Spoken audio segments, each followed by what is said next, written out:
Live kana seene amma kuma kain itti bilbilee jechuudha. Darraa itti bilbilaa ture waliin arganne. Mee ishii as fidii uummanni illee ajandaan kun haa dhaabbatu. Ajandaan kun illee haa jijjiiramu. Isillee ni jira. Ajandaa kanarraa haa dhaaba. Adumaan taane akkaataa keessa jirtu ifa nuu gootee. Koottaa jennee walii galleetti okay naan jedhee live kana seenu iyyuu feene qofaa tokko na jira dhufe.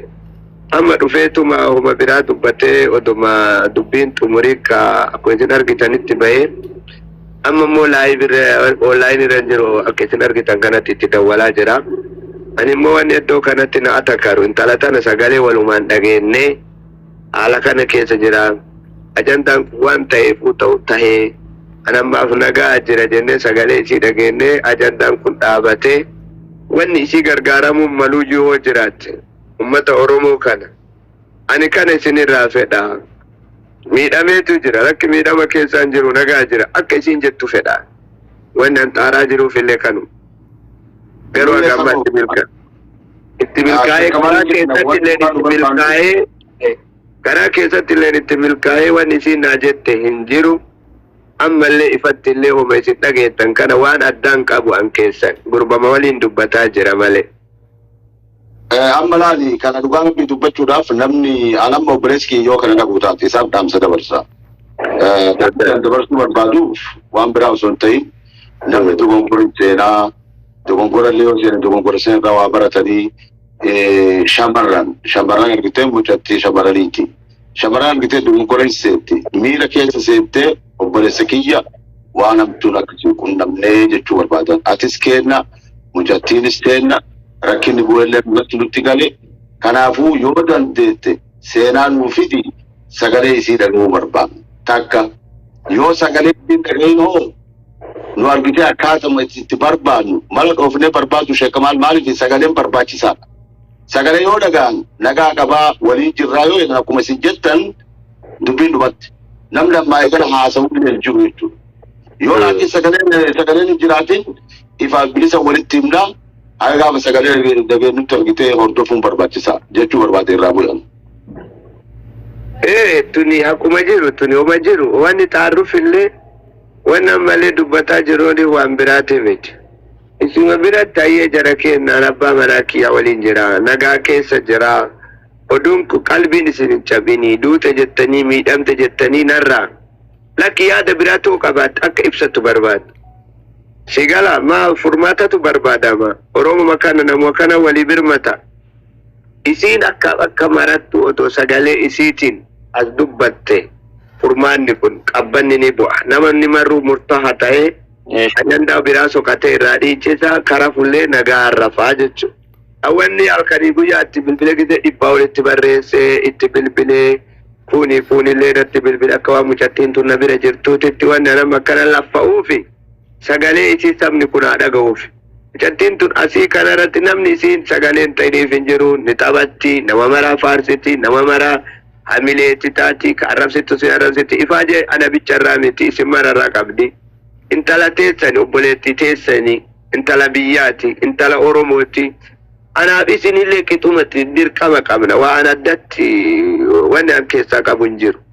Waan kana gurbaan kun yoo jala jiraate rabbi sodaatee sagalee maseenatiin inuma viidiyoon as baatee dura viidiyoo mana sida jirte kalee mutaajiban taane yaa saba koo warri naa dhiphattan warri naa rakkattan warri sagalee naa taatan an fayyaa jira bultiitiyya keessa jira faqat lakki immoo ani qarqaarsa kana isinirraa barbaada.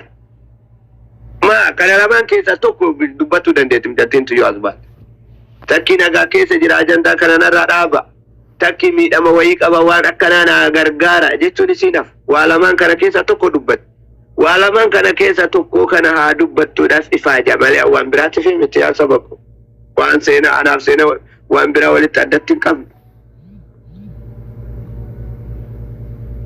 Tayyee tokkocha dubbatu shabakallee hin qabdu. Beenan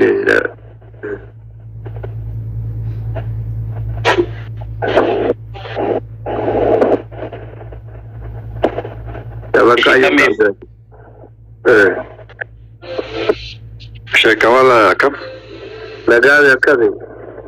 Fayyaa wallahi waan baay'ee garaa nama nyaatu waan gaarii hojjetaa jirta anillee baay'ee rakkadhee beekta namni wayii adaamatti wal ga'ee ture itti mun barbaanne obboleettitti himeeti. Gurbaa kana akka nama Arsii tokkotti akka nama Oromoo tokkotti dubartiin ni dogoggorti waan dubartiin dogoggortu hin laalin jennee kadhachuuf gurbaa argachuu hin dandeenye. Amma gurbaan inni kun bilook na godhe amma akkaawuntii si bilook na godhe. Rakkinnaa miti waan takka dabarsaa asirratti. Yoo inni isii ka ajjeesu taate warri isaa wayi biyya san keessa ba'a warri farda waliin yaabbatee walitti dhufaa jira. Ani kanuma dabarsaafan osoo mucattiin tu warri uummanni kun waliin finne ilmoo ofillee guddifatuu barbaade intalli dogoggora qabdi obboleeyyan isaati obboleessa isaati nu hunda isiifin illee nu qixxe. Mucattii tana yoo nama islaamaa ta'e lubbuu namaa lubbuu rabbiin katabee baasurra gadhiisee deemuu qaba yoo dadhabe. Ajjeessan immoo waan biraatti itti dhufa ani tanuma jedha dabarsa ani amma argite nama biyya isiiti nama warra isii beeku nama warra ollaa takkatti waliin guddadhe argite obsallee hin qabu garuu yoo hololli kunis katamu taate innillee ijoollee biyya arabaa keessa jira isillee biyya arabaa irti nama ajjeesin sakkalte arabni innillee sakkalama. Jireenya ofii dhaburra obboleessi kiyya yoo kan dhaga'u ta'u rabbii ofii yoo sodaate yoo islaama taate gad haadhisu yoo san ta'uu baate wallaahi kamaal ani ummata waliin fichisiisu jedhee biyya alaatti namni akkanaa bilbilee gurbaan ebaluu bilbilee uummata wal fichiise naan jedhanii fi gara qabadhaatti eegaa ofii immoo haga silaa sagalee hin dhageenye quba qabaadhaa uzira taa'aa jedheeni nama qabsiisee taa'aa jira. Yoo wanni kun dhugamaan akka ukkaamsu kanatti kana irra awwaalee irra taa'u taate yoo mucattii kachiin dabarsu taate warra isaa keessallee nama 5-6 hin darba. Tuni waan dubbii shakkii qabu miti. Namni ilma namaa du'ee namni nama taa'u hin jiru. Amma akkaawuntii barreeffoo nagaa waliin dubbannu bilook na godhe. Bilook nama godha ani karaa biraatiin beektaa mucattii biraa dubbisee bilook nama godha sanittuu dhiitatti mucattii taanittuu garagalatti. Naayii iyyuu seeni naan jedhe ka mana ila maal jedhee naa barreesse mana banadhu naan jedhe ilaas laala hayyee mana banadhu kaa naan jedhan sagalee ergaafii ture fedhu gadaadhiifatu. Sigalee okay ati seenuu dandeettaa fiduu dandeettaa jennaan hayyee naan jedhee naa barreesse. Kanatti ka'ee bakka ciisu anna dhukkubaayyuu ka'eetti niini laayivii kana dhufe. Amma odoo eega yaadan fixati waan gasti keessaa bahee fi itti dawwale bilookiin harraka.